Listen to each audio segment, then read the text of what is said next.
Všetkým prajem krásny dobrý deň. Niekedy vám príde správa, ktorá vás zastaví. Nedávno mi došla recenzia na vyžovací podnos od zákazničky, čo ma opravdu dojalo.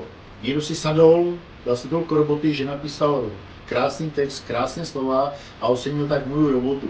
A ja som si tedy uvedomil, že vy neviete, vy nepoznáte, čo sa tu odohráva v tej dielni. Vlastne to najpeknejšie, o to vy prichádzate, ako ja mením to obyčajné drevo na ten finálny výrobok. Tak viete čo, poďte, ideme sa na to pozrieť.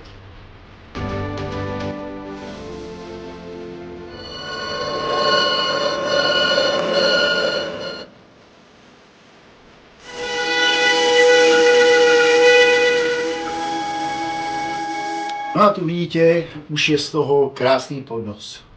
Dva rovnaké podnosy, ale potom každý je inakší. Každý je originál.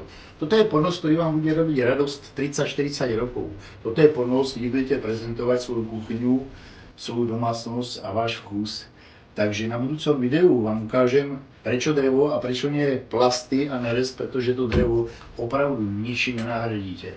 Všetkých vám ďakujem, že ma sledujete a tešte sa na ďalšie video. Majte sa.